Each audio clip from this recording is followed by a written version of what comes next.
अब बात करेंगे महाराष्ट्र के अमरावती जिले के मेलघाट क्षेत्र की, जहां हो रही मूसलाधार बरसात तो लोगों के लिए मुसीबत बनी हुई है। वहीं अब वहां की सड़कें भी लोगों के लिए परेशानी का सबब बन चुकी हैं।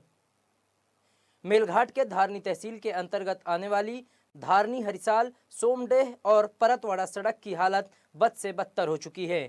तस्वीरों में भी आप साफ तौर पर देख सकते हैं, ऐसा लगता है कि जैसे सड़क पर गड्ढे नहीं बल्कि गड्ढों पर सड़क है। आपको बता दें कि अमरावती जिले का मेलघाट इलाका आदिवासी बहुल क्षेत्र है, लेकिन यहाँ की उखड़ी हुई सड़कें स्थानीय लोगों की राह का रोड़ा बनी हुई है। भारी बरसात के चलते लोक निर्माण विभाग के डामरी और सीमेंट की सड़कें की गिट्टी उखड़ रही है, जिसके चलते यहां से गुजरने वाले राहगीरों को कई समस्याओं का सामना करना पड़ रहा है।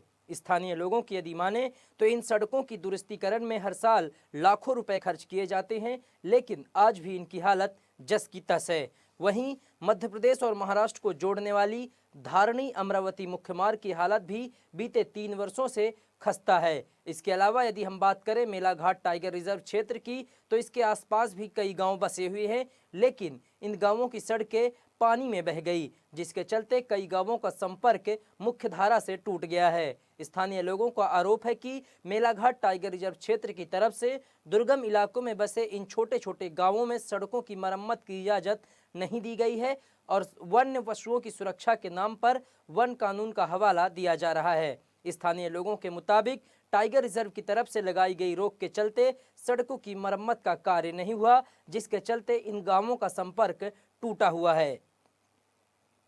वैसे आपको बता दें कि साल 1995 में तत्कालीन मुख्यमंत्री मनोहर जोशी के मंत्रिमंडल में लोक निर्माण विभाग के मंत्री रहे मौजूदा केंद्रीय मंत्री नितिन गडकरी ने समूचे मेलघाट के क्षेत्र में सड़क का जाल बुना था।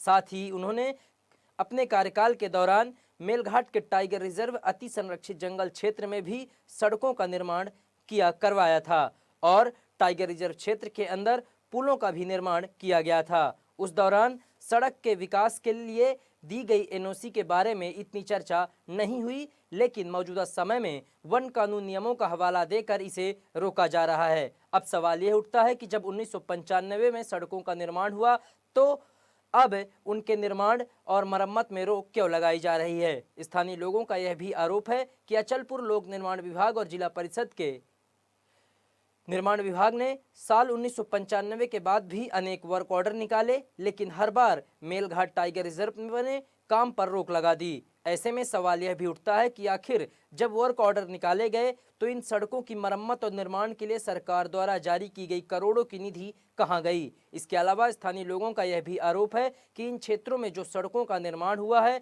वह उन सड़कों के निर्माण में घटिया दर्जे का मटेरियल इस्तेमाल किया गया है, जिसके चलते सड़क तुरंत उखड़ जाती हैं और मौजूदा समय में धारनी से लेकर परतवाड़ा तक सभी रास्तों का हाल बुरा है। स्थानीय लोगों के मुताबिक यहाँ कई ऐसी सड़कें भी हैं जिनका निर्माण सिर्फ 6 महीने पहले हुआ था, लेकिन 6 महीनों के अंदर ही इन सड़कों पर डामरीकरण और मरम्मत करने की नौबत आ गई। लोग सरकारी महकमे पर भ्रष्टाचार का आरोप लगा रहे हैं। ऐसे में सवाल यह भी है कि यहाँ के स्थानीय प्रतिनिधि आखिर कहाँ हैं और लोगों की समस्याओं को लेकर वह ध्यान क्यों नहीं दे रहे हैं और इन सड़कों में जो भ्रष्टाचार हुआ है उसे भी उजागर क्यों नहीं किया जा रहा। अब देखना यह भी है कि मेलघाट क्षेत्र के लोगों को एक बेहतर सड़क आखिर कब तक मिल पाती है।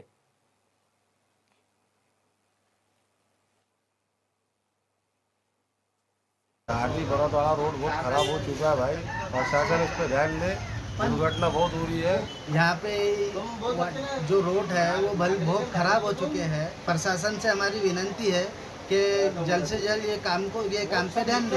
धारनी परतवाड़ा तो बहुत ही खतरनाक रोड हो गया भाई। जाने से पहले सोचना पड़ता कि जाए तो कैसा जाए।